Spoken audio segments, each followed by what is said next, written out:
Hello, it's good to be with you, my friends, and let's celebrate one of the last virtual meetings as life is now returning to normal.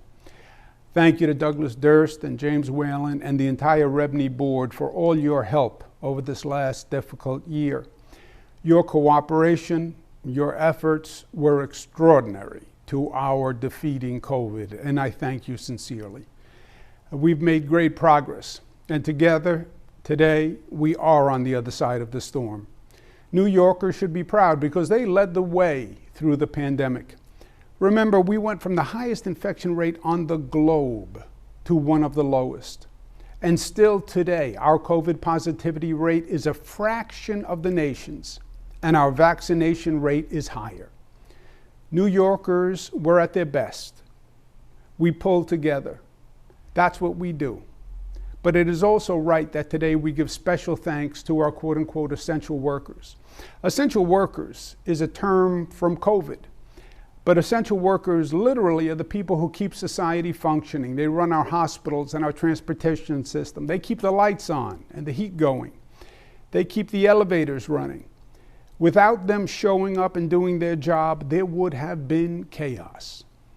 One of the most difficult messages for me during COVID, something that kept me up many nights, was telling New Yorkers to stay home and be safe, but at the same time telling other New Yorkers that they had to leave their homes and go to work because they were essential to keep our society functioning.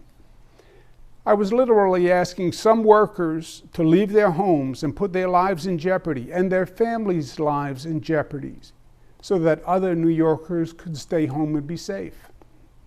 So we say thank you. Thank you from the bottom of our hearts. Thank you for their courage and sacrifice. Thank you, Kyle Bragg and all the members of 32BJ. Thank you, Gary LaBarbera and all the members of the building trade. Thank you, Cooper Brown and all the members of Local 94. Thank you for getting us through the storm. We still have to stay smart, but we feel the energy returning and the economy rebounding. People want to get back to life. Our task now is to maximize and expedite New York's resurgence. Yes, remote work and Zoom were survival techniques, but people don't want to just survive. We want to thrive.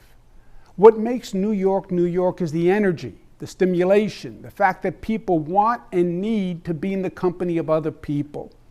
Our museums, our restaurants, Broadway, our office complexes, they foster growth and enjoyment.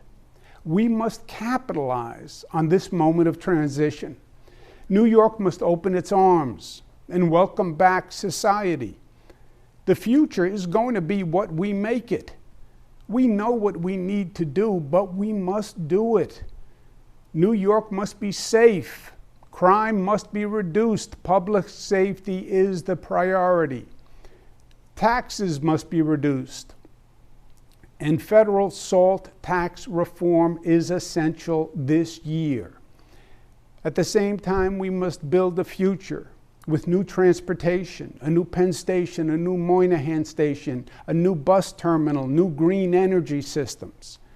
FDR knew that after the Depression, that he was not just building buildings, he was building confidence, and so are we.